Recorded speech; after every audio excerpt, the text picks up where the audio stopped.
3 years into marriage, I witnessed a heartbreaking scene at the cinema. I sat in the very last row of the cinema, holding 2 cups of milk tea in my hands. The warm milk tea was still steaming. It was her favorite caramel macchiato. I specifically asked the staff to add extra caramel because she always says this shop's caramel isn't sweet enough. When I left home, she said she needed to rehearse her script today and couldn't accompany me to the movies. At this time, she should be at home holding the script and memorizing her lines. Yet here I am, seeing her right before my eyes. My wife was sitting in the 5th row in front, with her mentor David beside her. In the dimly lit cinema, I saw her head resting on that man's shoulder as they whispered to each other, occasionally letting out soft laughter. On the screen played an art film, telling a story of betrayal and redemption between lovers. How ironic. I stared fixedly at that familiar figure in front of me. She was wearing that beige knitted cardigan, the birthday gift I gave her last year. At the time, I deliberately chose the softest cashmere because she said she often waited on set during winter shoots and needed a warm coat. Now, this sentimental gift has become her cheating coat. I saw David's hand resting on her waist, and instead of pulling away, she leaned even closer into his embrace. Suddenly, she raised her head, and their lips instantly met. My hand trembled slightly, spilling the milk tea onto my pants. The scalding liquid snapped me back to reality. What a perfect match for this despicable pair. One is a renowned golden director in the industry, the other a rising young actor. Such pairings are nothing new in the entertainment industry. But she's my wife. After 3 years of marriage, I never imagined I'd witness such a scene in a movie theater. I thought our marriage would always be happy. I sat quietly, watching the 2 people in front of me being all lovey-dovey. I wished it was just a nightmare, that everything would vanish once I woke up. Unfortunately, this wasn't a dream. When the end credits lit up the screen, I watched her stand, and David naturally took her bag for her.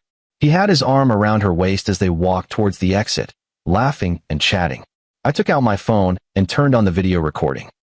Although the lighting was dim, their intimate figures were still clearly captured. Only after they had left the theater did I stand up and walk away. As I passed by the trash can, I threw the 2 still warm milk teas into it. It was already 9 p.m. when I got home. The living room was dark, suggesting she hadn't returned yet. I turned on the light and noticed her script lying on the coffee table. Turning to the first page, the dense annotations made it clear that she had indeed spent a considerable amount of time delving into the character.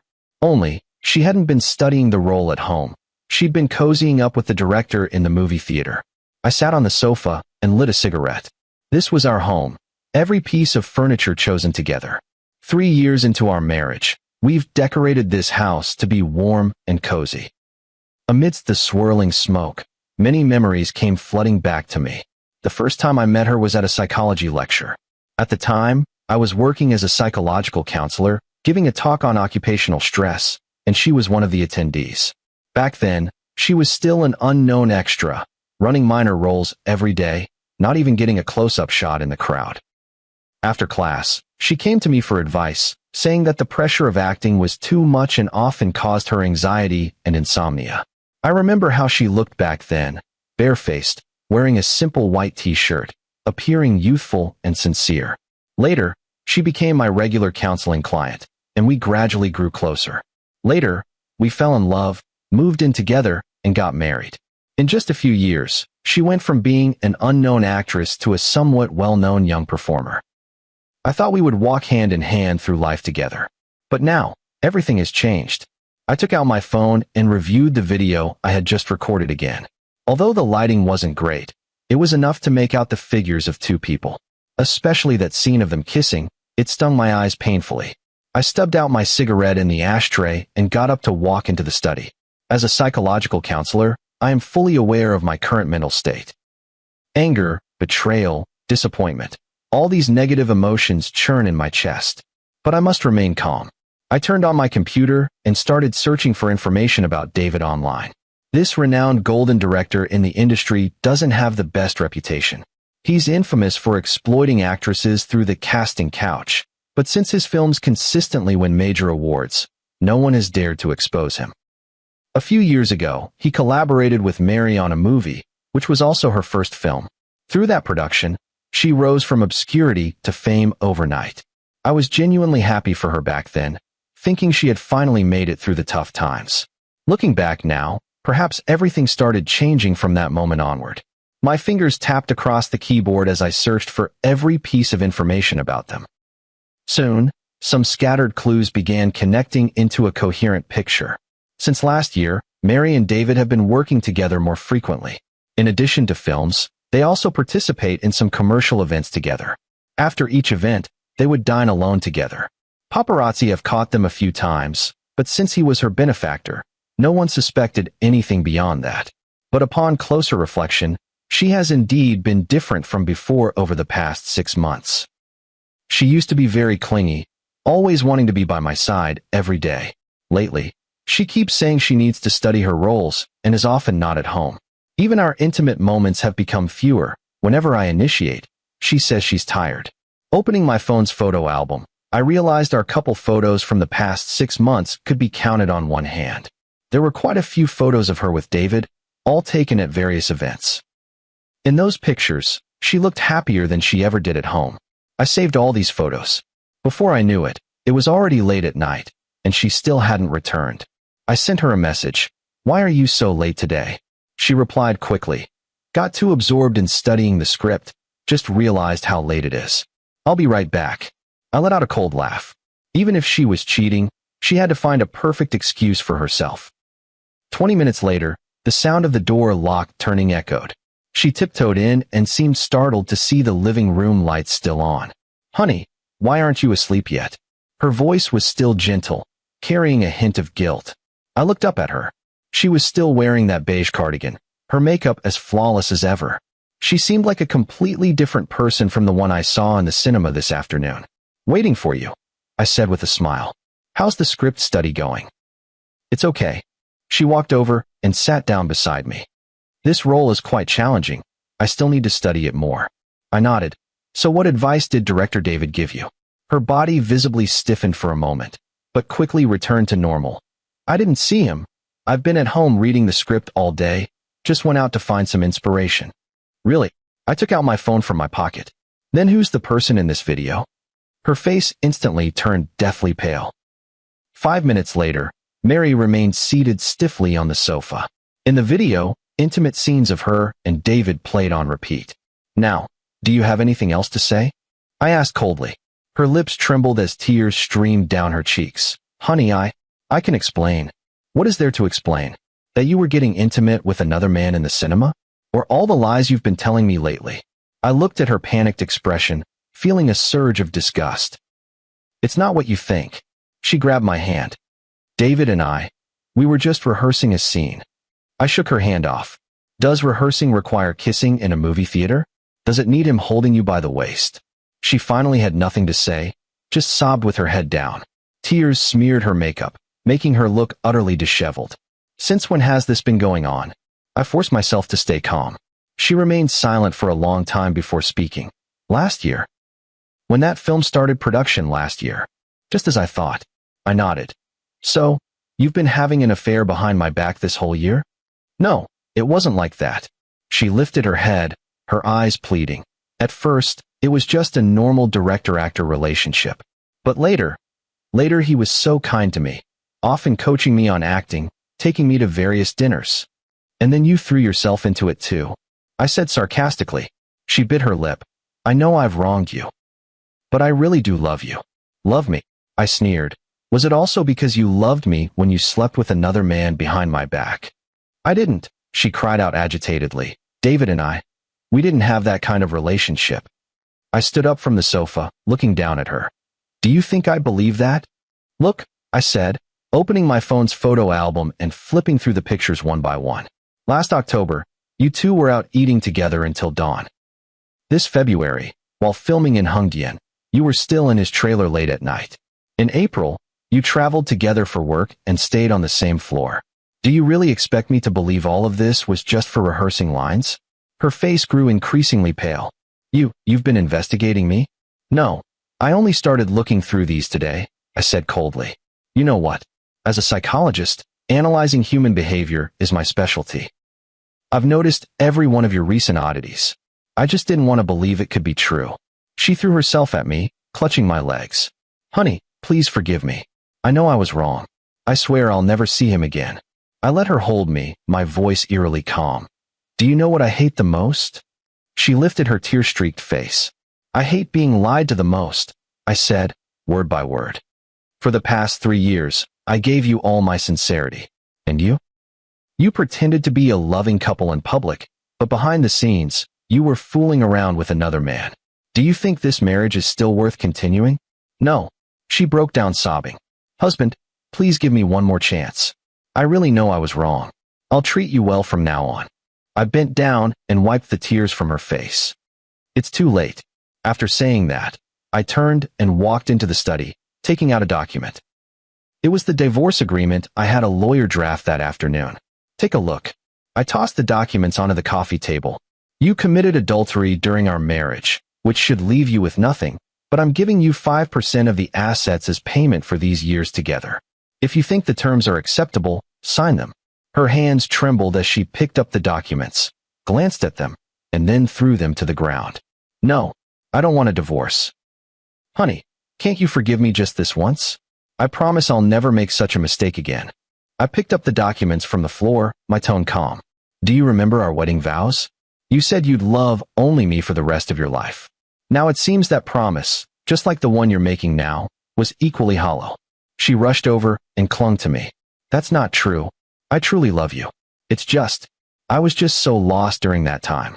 Lost enough to seek men outside. I sneered, pushing her away.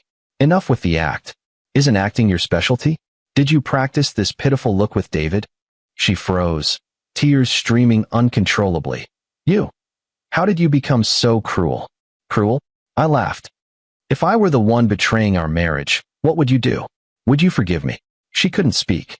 So, let's not talk about forgiveness anymore. I handed her the divorce papers. Sign them. Don't waste any more time. She looked up at me, her eyes filled with despair. Is there really no chance to fix this?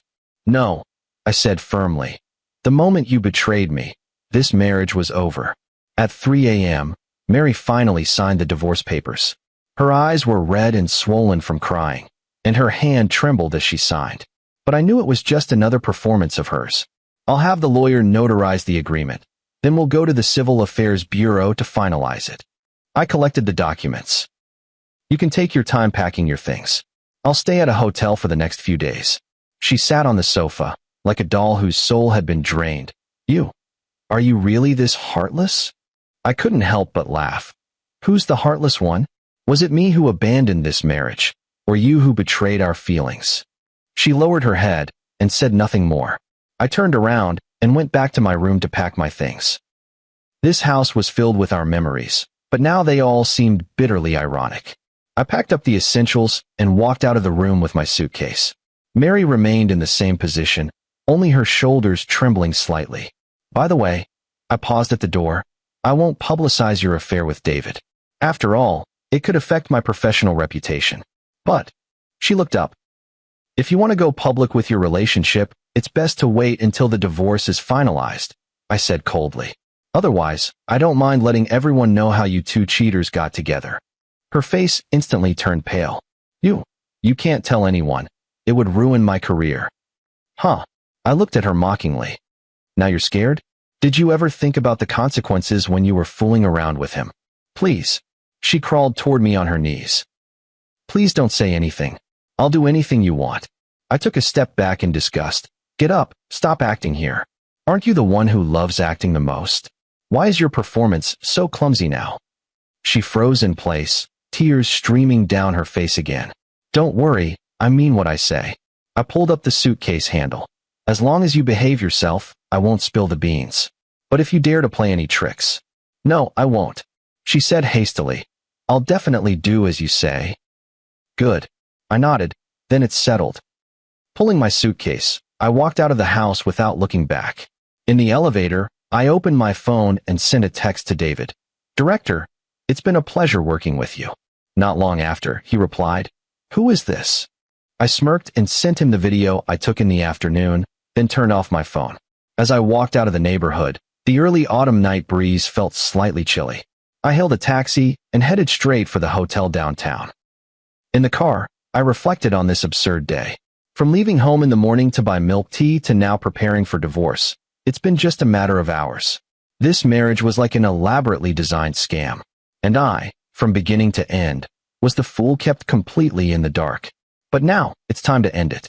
I arrived at the hotel and checked in.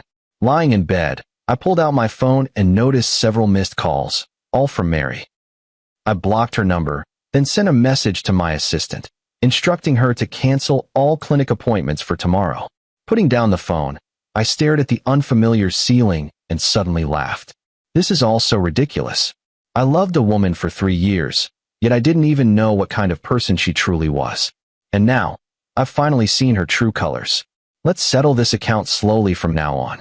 A week later, I returned to the clinic. Dr. George, have you been doing all right lately? Assistant Xiaozhang hesitated before speaking. She had clearly noticed something unusual about me these past few days. I smiled and said, "It's fine. I just need some time to adjust." "How are today's patient appointments scheduled?" "They've all been confirmed. 3 in the morning and 2 in the afternoon." She handed me a schedule and hesitated before adding, "By the way, Miss Mary came by yesterday." "I know," I interrupted her. "If she comes again in the future, just tell her I'm not here." Xiaozhang nodded and didn't ask further. As an assistant who had worked with me for years, she knew exactly when to keep quiet. Sitting in the consultation room, I opened my computer to check my emails. One of them caught my attention. It was from a reporter at an entertainment media outlet. "Hello, Dr. George. I heard there's been a crisis in your relationship with Ms. Mary. Would you be available for a chat?" A cold smirk curled at the corner of my lips. It seems David has already received my warning. This renowned director in the industry is best known for striking first. He must be afraid I'll expose the scandal, so he's trying to pressure me this way. Too bad he picked the wrong opponent. I deleted the email and opened another folder. Inside were stored the materials collected during this period. David's itinerary records, his ambiguous photos with various actresses, and some evaluations of him from industry insiders. All of these were purchased from paparazzi and media professionals at my own expense. Although it cost quite a bit, it was worth every penny. Especially one of the documents recorded his years of exploiting actresses through casting couch practices. Many victims were willing to come forward as witnesses, but no media outlet had dared to break this taboo. I organized the materials and then sent a message to a number. "The timing is about right." A reply came quickly. "Understood." I put down my phone and glanced at the time. It was almost time for the first patient to arrive. In the following days, I worked as usual.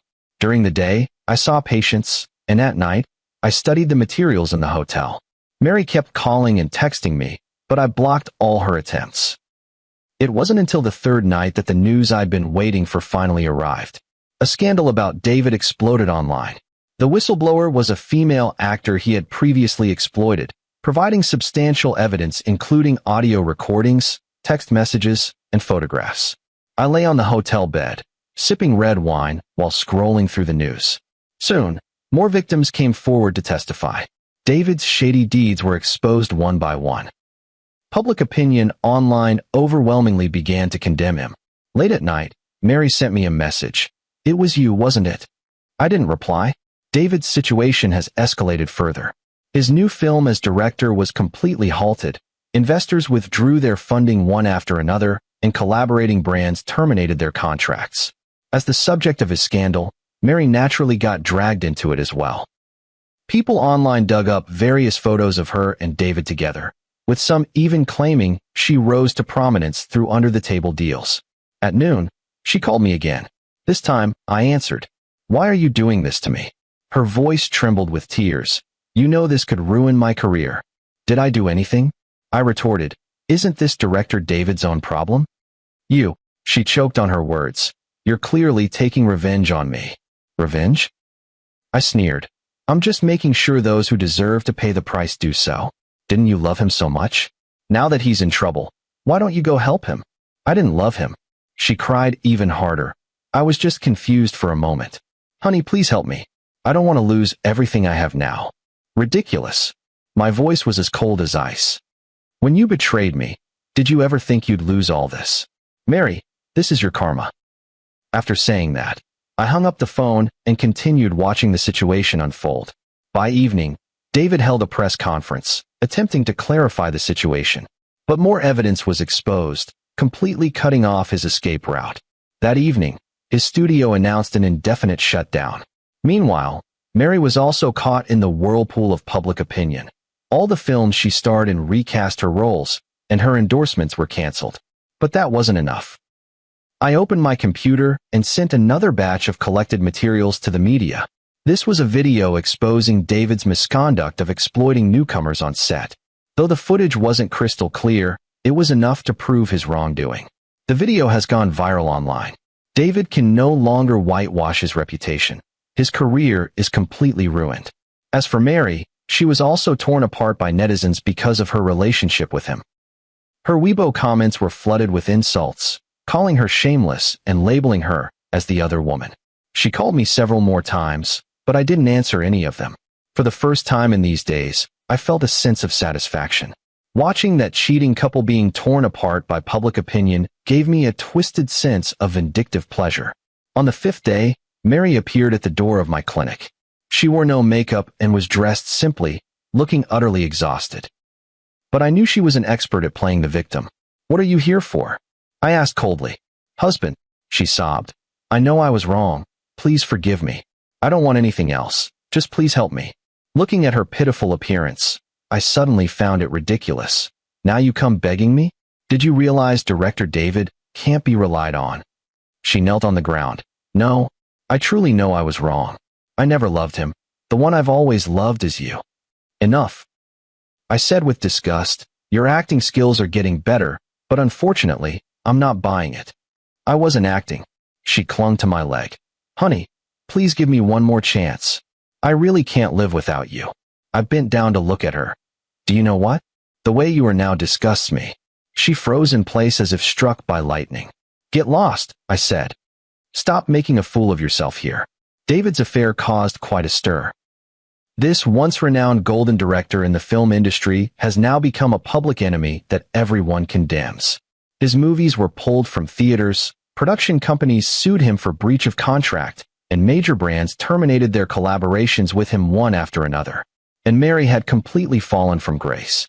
Her Weibo was flooded with insults in the comments section. All her collaborators distanced themselves from her, and even her talent agency announced the termination of her contract. I continued seeing patients at the clinic as usual, as if none of this concerned me. Until that afternoon, when David came to see me. "You're feeling pretty smug, aren't you?" He sat across from me, his face wearing a fierce expression. I looked at him. "What do you mean by that, Director David? Stop pretending." He sneered. "Wasn't it you who orchestrated all this behind the scenes?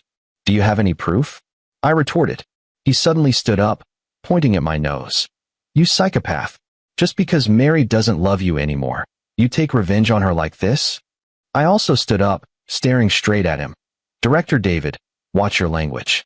Your casting couch practices are your own business. What does that have to do with me?" "You." His face turned livid with anger. "You've ruined my career." "Oh." I smiled. "Didn't you ever think this day would come when you were exploiting so many actresses?" He suddenly lunged at me to hit me, but I pushed him away. "Director David, I suggest you calm down." I straightened my clothes. "I have surveillance here. If you lay a hand on me, I won't mind giving the media another scoop." He slumped into the chair. "What do you want? What can I do about it?" I retorted. "You did something shameful, and now it's been exposed. Isn't that just natural?" "You're insane," he said through gritted teeth. "Do you have any idea you're ruining Mary?" "So what?" I said coldly. "When she betrayed me, wasn't she ruining me too?" He froze for a moment, then gave a mocking smile. "You pretend to be all righteous, but you're actually more vicious than us." "Yes," I admitted frankly. "I am vicious. Aren't you all so fond of acting? Then keep acting. Let's see who has the last laugh." He stood up, his gaze dark and menacing. "You'll regret this." "We'll see," I said with a smile. He stormed out, slamming the door behind him. I sat back down in my chair and called my assistant. "Back up the surveillance footage from just now." Back at the hotel in the evening, I received an anonymous text. "George, don't push it too far." I knew it was from David, but I didn't care. He's barely keeping his own head above water. What trouble could he possibly stir up now? New revelations surfaced online again. Someone had posted intimate photos of David with other actresses, including Mary. In the photos, they were kissing in a private setting, creating a steamy scene. Mary was completely finished this time. She texted me. "It was you who leaked it, wasn't it? You deliberately wanted to ruin me." I replied, "Didn't you love acting the most? Now that you've got the best stage, why aren't you performing?" She could no longer find any words to retort. The turmoil lasted for nearly a month. David couldn't survive in the industry anymore and was reportedly preparing to emigrate abroad. And Mary, once a star, has now become the mistress everyone condemns. One night, she came to me again. This time, she was drunk and stopped me at the hotel entrance. "Are you satisfied now?" she said unsteadily. "My life is ruined. Are you happy?" I looked at her. "Didn't you bring this upon yourself? You've really changed." She sobbed. "You used to be so gentle. Now you've become so terrifying." "Yes, I've changed," I said with a smile. "And whose fault is that?" She lunged at me to hit me, but drunk, she fell to the ground. The security guard wanted to come over to help, but I waved him off. "Mary," I crouched down to look at her. "You know what? I could have chosen to divorce gracefully, pretending nothing ever happened. But you were too greedy, wanting to manipulate me like a puppet. So, this is your karma." She lay on the ground, crying her heart out. "Please, help me. I really know I was wrong." Too late. I stood up. "You chose this path. Now walk it yourself." Mary has completely lost her mind. She started posting long articles online, claiming that I abused her and calling me a perverted control freak. She painted our married life as utterly bleak, saying she had an affair solely because she couldn't endure my controlling behavior. Reading these articles, I couldn't help but laugh. What a ridiculous script. She wanted to turn the tables this way, but didn't realize it would only make her appear even more pathetic. Soon, flaws were exposed in her article. Some patients who had visited my clinic came forward to testify that I had always been a gentle and patient psychologist. And our neighbors testified about how loving we were when we were together. Her lies fell apart on their own. That afternoon, she came to see me again. This time, she looked utterly disheveled, her eyes bloodshot. "You win," she said.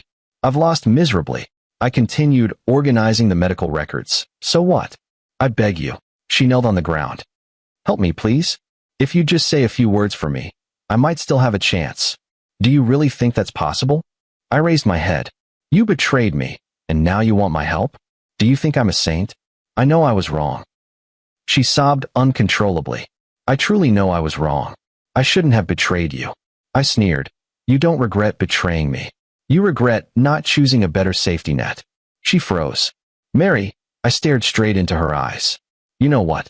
From the moment you betrayed me, I saw right through you. You were never a kind woman, just an opportunist. Too bad you bet on the wrong horse." She collapsed onto the ground. You're so cruel." "Yes, I am cruel." I stood up, looking down at her. "But Mary, you forced me into this. If you hadn't betrayed me, I would never have become like this. So this is how you take revenge on me." She suddenly burst into hysterical laughter. "Do you have any idea? I have nothing left now. My career is ruined. My reputation is tarnished. I have nothing." "So what?" I said coldly. "Didn't you love acting the most? Isn't this kind of life perfect for you to keep performing?" She froze, then lunged at me like a madwoman. "George, I hate you. I hate you." I effortlessly dodged her attack, watching her fall to the ground. "Hate away," I said. "The deeper your hatred, the more successful my revenge proves to be." With that, I turned and walked away, shutting her cries behind the door. This was the last time we saw each other. A week later, I saw in the news that David was found dead at home, murdered by Mary. After killing him, she also chose to take her own life. The police discovered her suicide note at the scene, which read, "This is all my retribution." When I saw this news, I was seeing patients at the clinic. "Dr. George, are you okay?" the assistant asked worriedly. I smiled. "I'm fine. Pour me a cup of coffee." "Yes, I'm fine. Because this revenge has finally come to a perfect conclusion. I just don't know if the gentle and kind George from back then has also disappeared forever with this revenge. But so what? In this world, who isn't a villain?